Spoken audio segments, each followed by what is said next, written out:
Syd Barrett, the name conjures images of psychedelic wonder, musical innovation, and a touch of rock and roll madness. His presence in the music world was like a comet streaking across the sky, brief but unforgettable. He was the original frontman of Pink Floyd, the creative spark that ignited the band's early sound. Syd's influence on the band was immeasurable, shaping their identity and setting them on a path to become one of the most iconic rock bands in history. Syd's time with Pink Floyd was short-lived, a fleeting firework of brilliance, but his impact was profound. His innovative guitar techniques and unique songwriting style left an indelible mark on the band's music. Syd's story is one of immense talent, troubled genius, and the blurred lines between creativity and mental instability.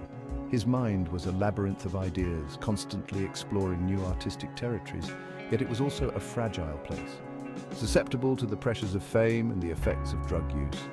His eccentric personality and artistic vision were both captivating and perplexing. Syd was a true original, a maverick who defied conventions and pushed the boundaries of what music could be. He was a gifted songwriter, a captivating performer, and a visionary artist who, for a brief moment, seemed to hold the keys to another dimension. His songs were like windows into his soul, offering glimpses of his inner world. His music, a blend of psychedelic rock, whimsical lyrics, and sonic experimentation, captivated a generation hungry for something new, something different. Syd's ability to create otherworldly soundscapes and surreal lyrics resonated deeply with the counterculture movement of the 1960s. Songs like Arnold Layne, See Emily Play, and Astronomy Domini became anthems of the burgeoning psychedelic movement. These tracks showcase Syd's genius and his ability to craft songs that were both catchy and profoundly innovative. But Syd's star, however bright, was destined to burn out quickly. The pressures of fame, combined with his fragile mental state, led to a rapid decline. His mental health deteriorated, fueled in part by excessive drug use, and his behavior became increasingly erratic. The once brilliant mind that had created such groundbreaking music was now struggling to cope with reality. This essay delves into the life and times of Syd Barrett, exploring the man behind the myth and the legacy he left behind. Despite his tragic end, Syd's influence on music and culture remains undeniable. His story is a poignant reminder of the thin line between genius and madness and the enduring power of artistic expression. Roger Keith Barrett, or Syd as he would come to be known, was born into a middle-class family in Cambridge, England in 1946. His early years were spent in a town known for its rich academic history and picturesque landscapes, a place that would subtly influence his creative journey. He was a bright and artistic child, drawn to music, painting, and writing from a young age. His creativity was evident in the way he approached everything, from school projects to the games he played with his siblings. Syd's imagination knew no bounds, and he often found solace in his artistic pursuits. His childhood home was filled with music. His father, a respected pathologist, having a passion for classical music and opera. The sounds of Beethoven, Mozart, and Verdi would often fill the house, creating a rich auditory tapestry that would leave a lasting impression on young Syd. Syd's musical journey began with the ukulele, progressing to the banjo, and finally, at the age of 14, the guitar. Each instrument he picked up seemed to unlock a new dimension of his musical talent, and he quickly became proficient, impressing friends and family with his skill.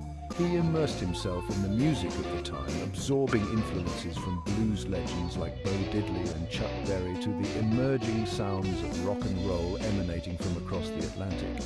These genres spoke to him in a way that classical music never could, igniting a passion for rhythm and blues that would shape his future sound. At school, Syd excelled in art and displayed a natural talent for music. His teachers often remarked on his unique perspective and ability to think outside the box.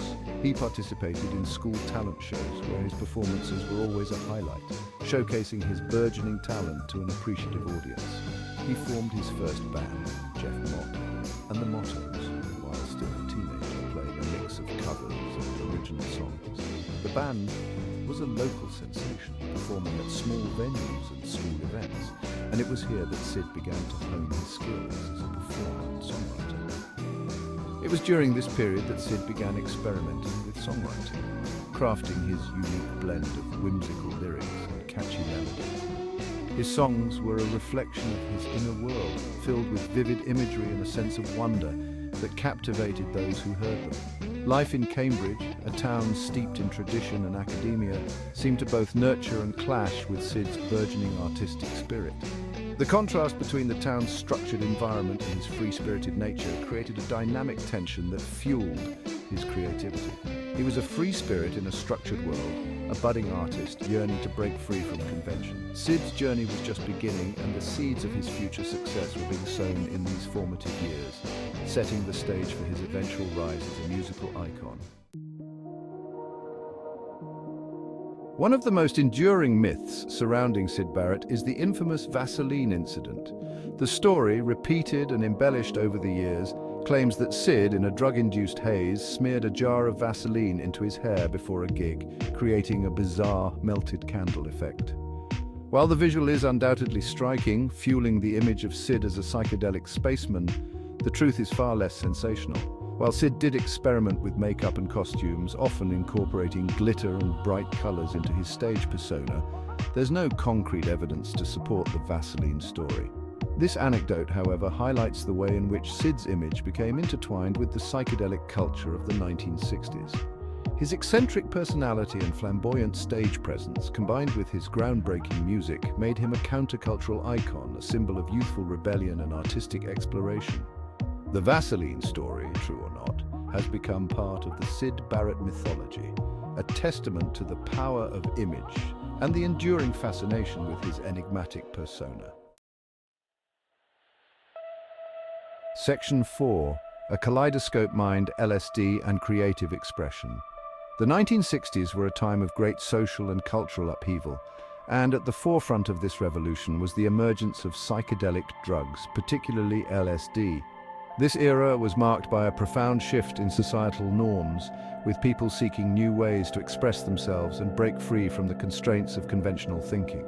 Syd, like many artists of his generation, was drawn to the mind-expanding properties of LSD, viewing it as a tool for creative exploration.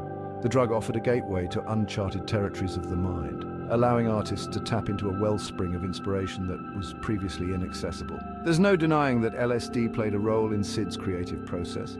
It opened up new dimensions of thought and perception, enabling him to see the world in a completely different light. This altered state of consciousness was a fertile ground for artistic innovation. It fueled his imagination, leading to the creation of some of Pink Floyd's most iconic and experimental music.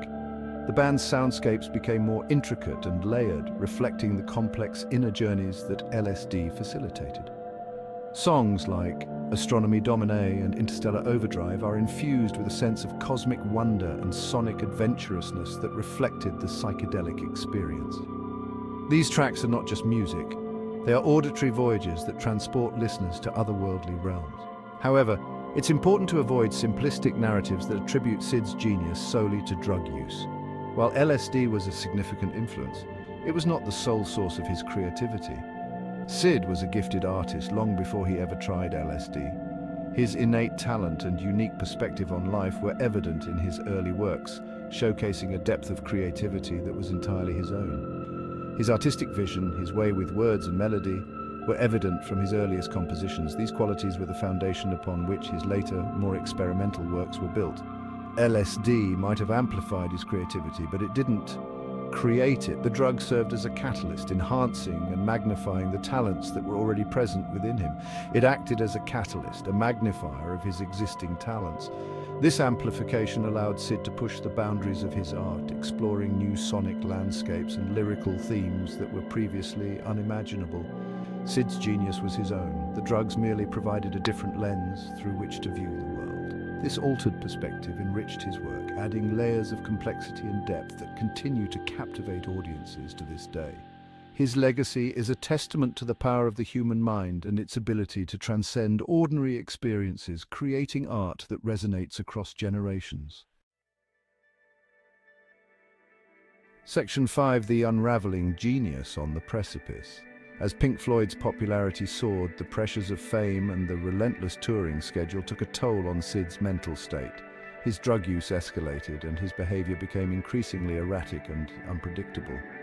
Stories of Syd's on-stage meltdowns became legendary. There were times when he would stand motionless on stage, guitar hanging limply by his side, staring blankly into the audience.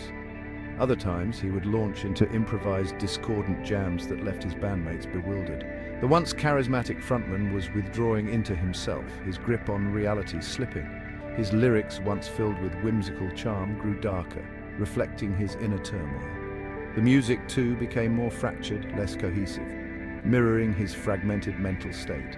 The band, desperate to salvage the situation, brought in David Gilmour, an old friend and talented guitarist, to cover for Syd during live performances.